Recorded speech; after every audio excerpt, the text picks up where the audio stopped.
हमारे सभी व्यूअर्स को हमारा नमस्कार है। आपका हार्दिक स्वागत है आपके अपने ही यूट्यूब चैनल में। मैं दुर्गेश सिंह आपका बहुत बहुत स्वागत करती हूं और आज मैं आपके लिए लेकर आई हूं मौलिक अधिकारों पर एक वीडियो, जिसमें आपको बहुत ही इजी वे में समझाया जाएगा कि मौलिक अधिकार कहां से लिए गए हैं और कौन कौन से अनुच्छेद से का संबंध किस किस अधिकार से है जो संविधान ने हमको मौलिक अधिकार दिए हैं। इसे संयुक्त राज्य अमेरिका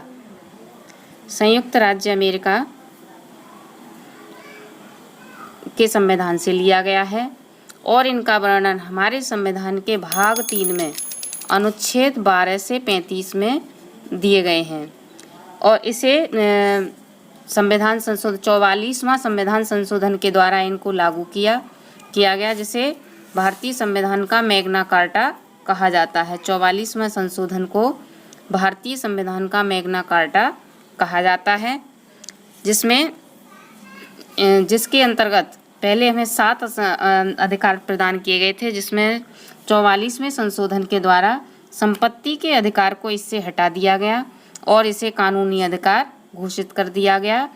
तब से ये हमारा मौलिक अधिकार नहीं रहा है।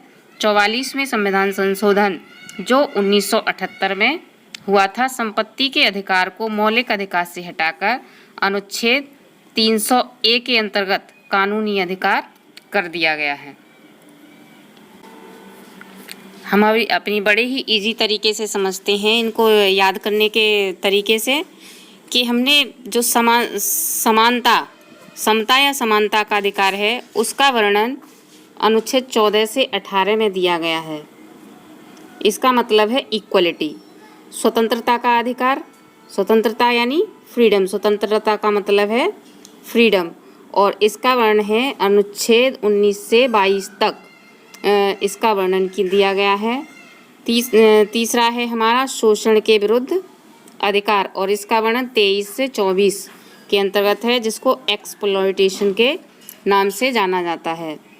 चौथा है धार्मिक स्वतंत्रता का अधिकार, यानी किसी को भी अपना धर्म मानने की स्वतंत्रता, और इसको अनुच्छेद 25 से 28 के अंतर्गत इसका वर्णन देखने को मिलता है। पांचवा है संस्कृति और शिक्षा संबंधी अधिकार, जो अनुच्छेद 29 से 30 में आए हुए हैं, जिसको एजुकेशनल के नाम से भी जाना जाता है। और लास्ट है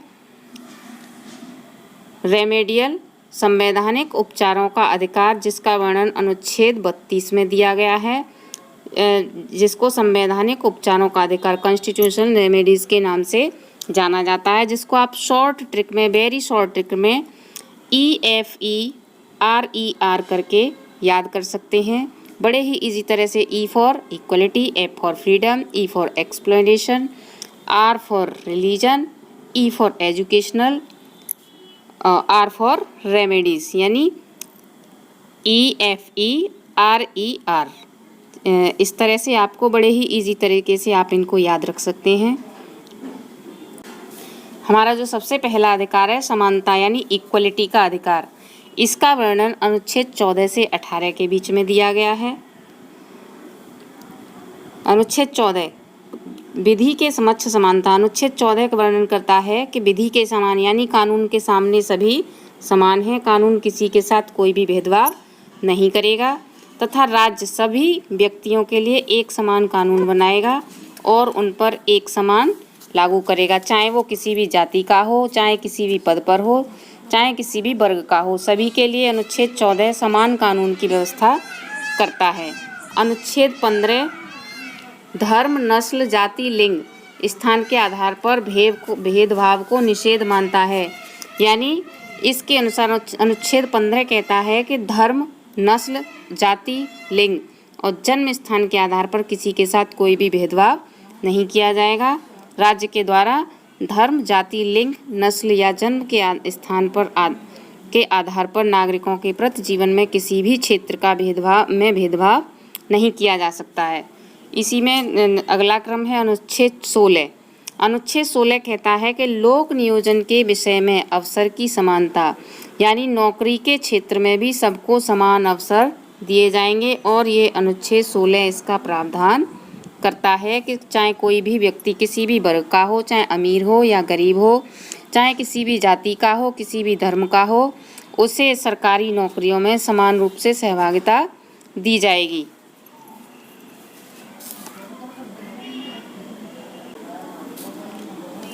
अनुच्छेद 17, इसी में अभी 16 में पढ़ा था आपने कि नौकरियों में सभी के समान रखा जाएगा। अनुच्छेद 17 कहता है कि अस्पृश्यता का अंत, यानी किसी के साथ छुआछूत के आधार पर भेदभाव नहीं किया जाएगा। इसके अंतर्गत अस्पृश्यता यानी अनटचेबिलिटी को एक दंडनीय अपराध घोषित किया गया है। यदि कोई व्यक्ति अस्पृश्यता करता है को अपनाता है तो उसके साथ वो एक दंडनीय अपराध घोषित कर दिया गया है। आप किसी के धर्म, जाति, रंग के आधार पर उसे छुआछूत का भेदभाव नहीं कर सकते हैं। अनुच्छेद 18, अनुच्छेद 18 में उपाधियों के अंत की व्याख्या करता है। इसके अंतर्गत उपाधियों को समाप्त कर दिया गया है। अब भारत का कोई भी नागरिक अपने नाम के पहले कोई भी उपाधि नहीं लगा सकता है। उदाहरण, स्वतंत्रता से पूर्व कुछ उपाधियां थीं, जैसे कि लोग महाराज, सुल्तान, बादशाह, इस प्रकार की उपाधियां लगाया करते थे, जिसको कानूनन समाप्त कर दिया गया है। अगर कोई व्यक्ति लगाता है तो उसे अपराध की श्रेणी में लाया जाता है। लेकिन इसमें भी कुछ अपवाद हैं कि शिक्षा के क्षेत्र में, आर्मी में जो रैंक होती है उसमें आप इसको लगा सकते हैं, उसमें डिग्री लगाई जाए। जैसे आप शिक्षा के क्षेत्र में डॉक्टरेट की उपाधि लेते हैं तो आप लगा सकते हैं, डॉक्टर लगा सकते हैं अपने नाम के आगे।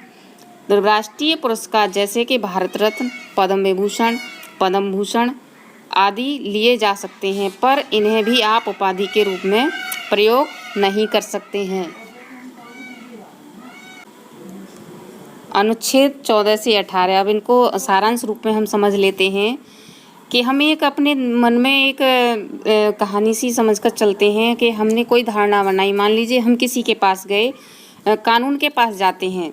अनुच्छेद 14 कहता है कि विधि के समक्ष हम कानून के पास गए तो अनुच्छेद 14 के अनुसार हमें कानून ने कहा कि विधि के समक्ष यानी न्याय के समक्ष तुम्हें समानता दी जाएगी। अब हम कहते हैं कि धर्म, जाति, नस्ल के आधार पर अगर हमसे भेदभाव किया गया तो फिर क्या होगा।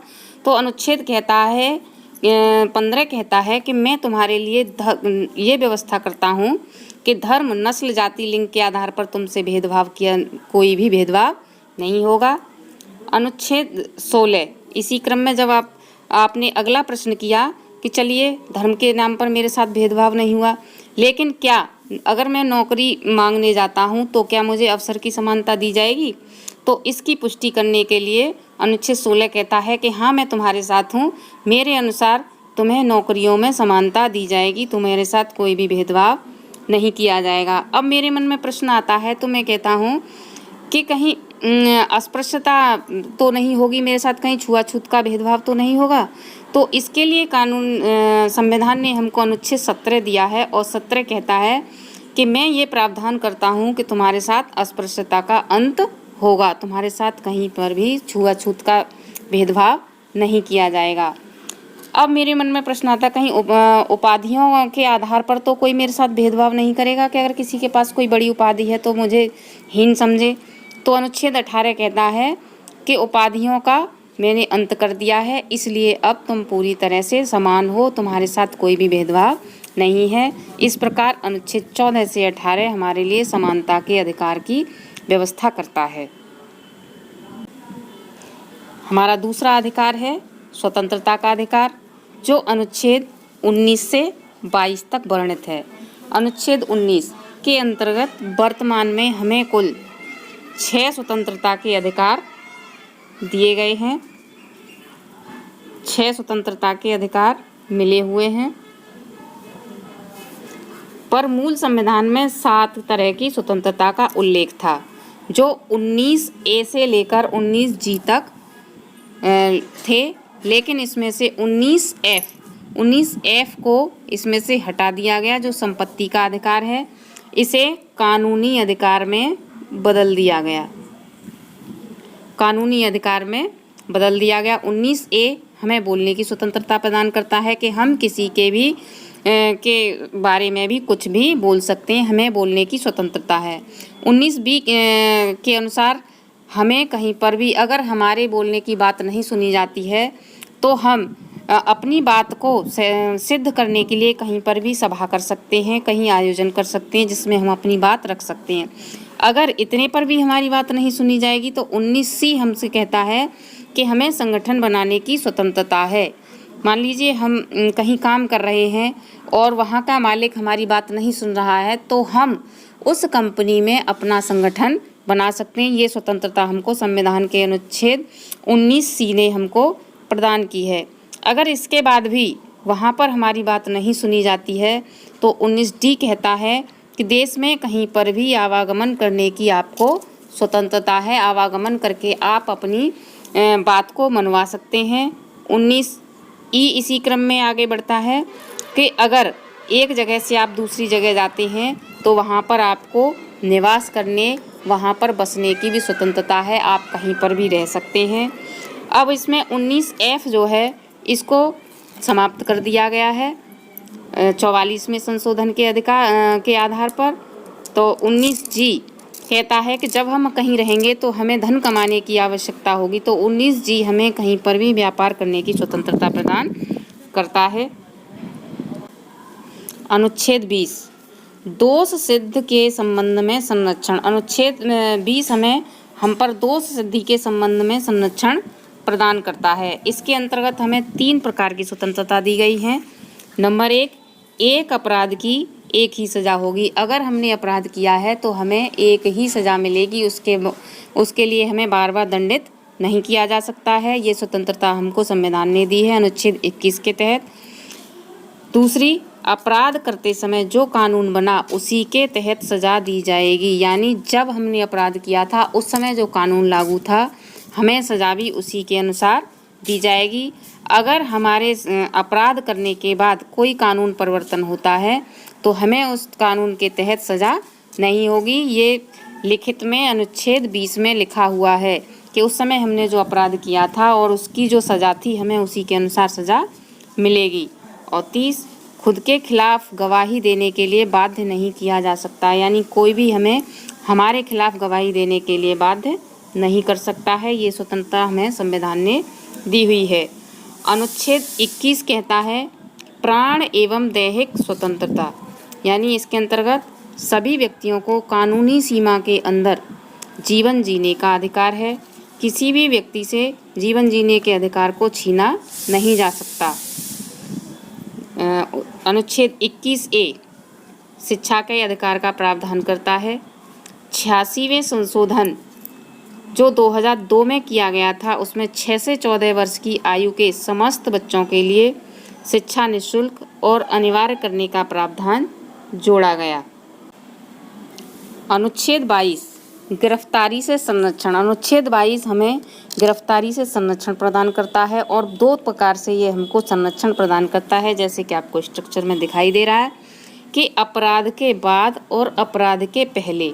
यानी अपराध के बाद क्या है, दंडात्मक निरोध, और अपराध के पहले ये कौन सी, निवारक निरोध। यानी नंबर 1, हिरासत में लेने का कारण बताना होगा कि जब भी आपको कोई अरेस्ट करने आता है, हिरासत में लेने के लिए आता है, तो उसके पास आपका अरेस्ट वारंट होना चाहिए।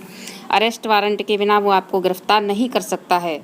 नंबर 2, 24 घंटे के अंदर दंडाधिकारी के समक्ष उसे पेश करना पड़ेगा। यदि आपको हिरासत में लिया जाता है तो उसे 24 घंटे के अंतर्गत मजिस्ट्रेट के सामने उसे आपको प्रस्तुत करना पड़ेगा, नहीं तो उसकी नौकरी के लिए खतरा हो जाएगा, उसके खिलाफ कार्रवाई की जा सकती है जिसने भी आपको अरेस्ट किया है। नंबर 3, अपने पसंद के वकील से सलाह लेने का अधिकार। यानी आपको अगर कहीं अरेस्ट कर लिया गया है तो आप अपने पसंद के वकील से सलाह ले सकते हैं। इसे आपसे कोई भी रोक नहीं सकता है, ये अधिकार आपको दिया गया है संविधान के अनुसार। अपराध के पहले, इसमें निवारक निरोधक कानून के अंतर्गत किसी भी व्यक्ति को अपराध करने के पहले भी गिरफ्तार किया जा सकता है। जैसे कि कोई व्यक्ति पहले से ही दोषी हो तो उसे कोई क्षेत्र में गतिविधि होने पर पहले से भी गिरफ्तार कर लिया जाता है। ऐसे व्यक्ति को वारंट दिखाने की कोई ज़रूरत नहीं होती है। ऐसे व्यक्ति को बिना दंडाधिकारी के समक्ष पेश किए 3 महीने तक जेल में रखा जा सकता है। वहाँ ऐसी बाध्यता नहीं होती कि उसे 24 घंटे के अंदर दंडाधिकारी के सामने प्रस्तुत किया जाए। हमारा तीसरा अधिकार है शोषण के विरुद्ध अधिकार, और ये अनुच्छेद 23 से 24 तक इसका प्रावधान हमारे संविधान में किया गया है। अनुच्छेद 23 मानव के दुर्व्यापार व बंधुआ मजदूरी पर प्रतिबंध लगाता है, यानी इसके अंतर्गत किसी भी व्यक्ति की खरीद फरोख्त नहीं की जा सकती है और ना ही उससे ज़बरदस्ती मजदूरी करवाई जा सकती है। इसका उल्लंघन करना एक दंडनीय अपराध है, यानी किसी भी व्यक्ति को न खरीदा जा सकता है और ना ही उसकी मर्जी के खिलाफ बेचा जा सकता है और ना ही हम उसे बंधुआ मजदूरी करने के लिए बाध्य कर सकते हैं। अगर हम ऐसा करते हैं तो हम उसके दोषी होंगे, हमारे लिए ये दंडनीय अपराध होगा। अनुच्छेद 24 कहता है कि बाल नियोजन पर प्रतिबंध। इसके अंतर्गत जो 14 वर्ष से कम आयु वाले बच्चे हैं उन्हें किसी भी कारखाने में, कहीं खेती में, कहीं पर भी काम पर नहीं लगाया जा सकता है। अगर कोई व्यक्ति ऐसा करता है तो वह कानून के सामने अत्यंत दंडनीय व्यक्ति होगा। चौथा अधिकार है हमारा धार्मिक स्वतंत्रता का अधिकार, जिसका उल्लेख अनुच्छेद 25 से 28 में मिलता है। अनुच्छेद 25 कहता है कि अंतःकरण की धार्मिक रीति रिवाज मानने की और धर्म का प्रचार प्रसार करने की स्वतंत्रता हमको दी गई है, यानी हम कोई भी धर्म अपना सकते हैं, किसी भी धर्म का प्रचार प्रसार कर सकते हैं। इसके अंतर्गत कोई भी व्यक्ति किसी भी धर्म को मान सकता है, उसके रीति रिवाज को मान सकता है और अपने धर्म का प्रचार प्रसार कर सकता है। अनुच्छेद 26 धार्मिक कार्यों के प्रबंध की स्वतंत्रता, यानी अनुच्छेद 26 कहता है कि अगर हम धार्मिक कार्यों का आयोजन करते हैं तो उसका प्रबंध करने से हमें कोई भी रोक नहीं सकता है। इसके अंतर्गत कोई भी व्यक्ति अपने धर्म के लिए संस्थाओं की स्थापना कर सकता है, कानूनी रूप से धार्मिक संपत्ति का अर्जन भी कर सकता है, स्वामित्व व प्रशासन करने का अधिकार भी होता है। इसमें कोई मंदिर की भी स्थापना कर सकता है, चाहे तो कोई मस्जिद की भी स्थापना कर सकता है, गिरजाघर स्थापना कर सकता है, गुरुद्वारा की स्थापना कर सकता है और वो उसका के मालिक भी हो सकता है। उसकी संपत्ति का जो अर्जन होता है उसका मालिक भी हो सकता है, वो उसके लिए ट्रस्ट भी बना सकता है। अनुच्छेद 27 धार्मिक कार्य के लिए धन कर मुक्त, यानी अनुच्छेद 27 कहता है कि धार्मिक कार्य के लिए हम जो भी धन देंगे उस पर कोई भी टैक्स नहीं लगता है। राज्य किसी भी व्यक्ति को ऐसे कर देने के लिए बाध्य नहीं कर सकता जिसकी आय किसी विशेष धर्म अथवा धार्मिक संप्रदाय की उन्नति या पोषण के लिए व्यय की गई हो। अनुच्छेद 28 सरकारी खर्च के चलने वाले संस्थान में धार्मिक शिक्षा नहीं दी जा सकती। अनुच्छेद 28 कहता है कि जो संस्थाएं सरकारी खर्चे से चल रही हैं, जो शिक्षण संस्थान सरकारी खर्चे से चल रहे हैं, वहाँ किसी धर्म विशेष की शिक्षा नहीं दी जा सकती है। इसके अंतर्गत सरकार खर्च को से चलने वाली किसी भी शिक्षण संस्थान में कोई धार्मिक शिक्षा नहीं दी जाएगी। ऐसे शिक्षण संस्थान अपने विद्यार्थियों को किसी धार्मिक अनुष्ठान में भाग लेने के या किसी धर्मोपदेश को जबरदस्ती सुनने हेतु बाध्य नहीं कर सकते हैं। हमारा 5वां अधिकार है संस्कृति एवं शिक्षा संबंधी अधिकार, जो अनुच्छेद 29 से 30 में जिसका उल्लेख है। अनुच्छेद 29, इससे आप बड़े ही इजी तरीके से याद कर सकते हैं कि अल्पसंख्यक, तो यहाँ 29 को देखिए, 29 में अल्पसंख्यक 2 है, 2 अल्पसंख्यक है, 9 बहुसंख्यक है। तो जो बहुसंख्यक हैं वो अल्पसंख्यक के हितों का संरक्षण करेगा। इसके अंतर्गत कोई भी अल्पसंख्यक वर्ग अपनी भाषा, लिपि, संस्कृति को सुरक्षित रख सकता है और केवल भाषा, जाति, धर्म के आधार पर उसे किसी भी शैक्षिक संस्था में प्रवेश करने से नहीं रोका जाएगा। अनुच्छेद 30 अल्पसंख्यक वर्गों को अपने शिक्षण संस्थानों की स्थापना और प्रशासन करने का अधिकार प्रदान करता है। यानी अनुच्छेद 30 कहता है कि कोई भी अल्पसंख्यक वर्ग अपने धर्म का स्कूल या कोई शैक्षिक संस्था चला सकता है और सरकार को उसे अनुदान देना होगा। उसे किसी भी तरह का भेदभाव नहीं किया जाएगा, उसे पूर्ण स्वतंत्रता दी जाएगी। उदाहरण के लिए मान लीजिए अगर मदरसे की स्थापना करना चाहते हैं या कोई संस्कृत विद्यालय खोलना चाहते हैं तो सरकार को उसके लिए अनुदान देना होगा, जैसे कि अपनी अन्य सरकारी संस्थाओं को देते हैं। आता है हमारा छठा मौलिक अधिकार, जिसमें है संवैधानिक उपचारों का अधिकार, अनुच्छेद 32। इसका उल्लेख अनुच्छेद 32 में है। संवैधानिक उपचारों के अधिकार को डॉक्टर अंबेडकर ने संविधान का हृदय और आत्मा कहा है, और ये बार बार पूछा जाने वाला प्रश्न है, जो बहुत एग्जाम में बार बार पूछा गया है कि कौन सा अनुच्छेद है जिसे कौन सा मौलिक अधिकार है जिसे संविधान का हृदय और आत्मा कहा गया है। तो ये अनुच्छेद 32 है, इसको संविधान का हृदय और आत्मा कहा गया है, जो किसी व्यक्ति के मौलिक अधिकारों का हनन होने पर उसे सुरक्षा प्रदान करता है। इसे मूल अधिकारों का संरक्षक कहा जाता है, क्योंकि अगर आपके मौलिक अधिकारों का हनन होता है तो आप सीधा सुप्रीम कोर्ट जा सकते हैं। सुप्रीम कोर्ट व्यक्ति के लिए मूल अधिकारों को सुरक्षित करने के लिए रिट जारी करता है। ये पांच प्रकार के रिट जारी करता है। नंबर 1 बंदी प्रत्यक्षीकरण, नंबर 2 परमादेश, नंबर 3 अधिकार परीक्षा, नंबर 4 प्रतिषेध और नंबर 5 उत्प्रेषण। तो जो रिट हमने अभी पढ़ी हैं उसमें बंदी प्रत्यक्षीकरण में आपको अब डिटेल में बता दूं, अभी मैंने केवल नाम बताए थे आपको। तो जो बंदी प्रत्यक्षीकरण, इसका मतलब होता है शरीर को प्रस्तुत करना, यानी जब किसी व्यक्ति को यह लगता है कि उसे अवैध रूप से जेल में रखा गया है, तब सुप्रीम कोर्ट हिरासत में लेने वाले अधिकारी को आदेश देता है कि वह जेल में रखे गए व्यक्ति को निश्चित स्थान और निश्चित समय के अंदर उपस्थित करे, अन्यथा हिरासत में लेने वाले अधिकारी पर कार्यवाही होगी। जैसा कि मैंने पीछे आपको बताया था कि अरेस्ट होने से पहले जो सुरक्षा प्रदान करता है, तो उसमें दूसरा नंबर बताया था कि 24 घंटे के अंदर उसे आपको संबंधित अधिकारी के सामने प्रस्तुत करना होगा, अन्यथा उसके साथ कार्यवाही कर दी जाएगी।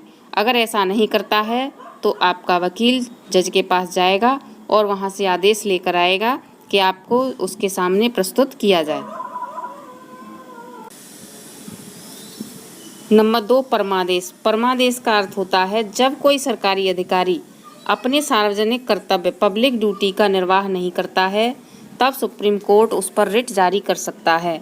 ये केवल सरकारी कर्मचारियों पर लागू होती है, प्राइवेट पर ये लागू नहीं होती है, और उसे अपने कर्तव्य का पालन करने का आदेश जारी करता है, अन्यथा उस पर सख्त कार्रवाई कर सकता है। मान लीजिए आप बैंक गए हैं, बैंक जाने पर आप देख रहे हैं कि वहाँ पर जो बैठा हुआ है कर्मचारी, वो मोबाइल पर बातें किए जा रहा है और आपकी तरफ ध्यान भी नहीं दे रहा है, तब आप उसके खिलाफ कोर्ट जा सकते हैं, शिकायत कर सकते हैं। तो कोर्ट उसके लिए ये परमादेश जारी करेगा कि उससे जवाब मांगेगा कि वो कार्य क्यों नहीं कर रहा है, नहीं तो उसके साथ उनके खिलाफ कार्रवाई की जाएगी। अगला तीसरा नंबर आपका रिट का अधिकार परीक्षा, जिसको क्यो वारंटो भी कहा जाता है। यह रिट तब जारी किया जाता है जब कोई व्यक्ति गैर कानूनी तरीके से कोई सरकारी पद प्राप्त कर लेता है। मान लीजिए कोई एग्ज़ाम में 10 व्यक्ति बैठते हैं, 10 जिसमें 2 मेहनत कर रहे हैं लेकिन 8 मेहनत नहीं कर रहे हैं, लेकिन उसमें से एक की अचानक नौकरी लग जाती है, जो मेहनती है वो रह जाता है। अब आपको शक होता है कि भाई ये इसने कैसे कर लिया, जब ये तो पढ़ ही नहीं रहा था।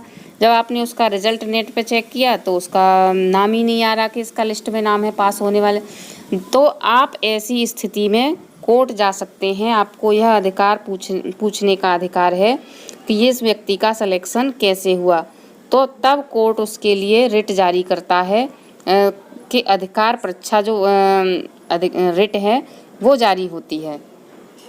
नंबर 4 प्रतिषेध। प्रतिषेध का मतलब है रोकना। यह आदेश सर्वोच्च न्यायालय और उच्च न्यायालय द्वारा निम्न न्यायालय को जारी किया जाता है, यानी हाई कोर्ट और सुप्रीम कोर्ट के द्वारा ये छोटे न्यायालय होते हैं उनके लिए जारी किया जाता है कि जहां उसका अधिकार क्षेत्र न हो, उस क्षेत्र में वो कार्यवाही न करें। मान लीजिए हमारे अलीगढ़ ज़िले का छोटा कोर्ट है और वो दूसरे ज़िले के कोर्ट के मामले में हस्तक्षेप करता है, तो वो इसमें कह सकता है कि ये आपके अधिकार क्षेत्र से बाहर है, आप इसमें हस्तक्षेप न करें। तब सुप्रीम हाई कोर्ट उसके लिए प्रतिषेध रिट जारी करता है। नंबर 5 उत्प्रेषण, और ये आखिरी रिट है। इसके अंतर्गत अधीनस्थ न्यायालय जहाँ पर मुकदमा चल रहा है उससे वरिष्ठ न्यायालय उसे आदेश दे सकता है कि उस मुकदमे को तुरंत लंबित करके वरिष्ठ न्यायालय के पास भेजो। यानी जब कोर्ट को लगता है कि ये मुकदमा सीधे बड़े कोर्ट में जाना चाहिए तो वो तुरंत उसके लिए उत्प्रेषण रिट जारी करता है और उस केस को लंबित करके ऊंची बेंच में भेजने के लिए आदेश देता है। इसी के साथ हमारा वीडियो समाप्त होता है। आपको वीडियो अच्छी लगी हो तो वीडियो को लाइक करें, सब्सक्राइब करें और शेयर करें। आपका बहुत बहुत धन्यवाद वीडियो को पूरा देखने के लिए।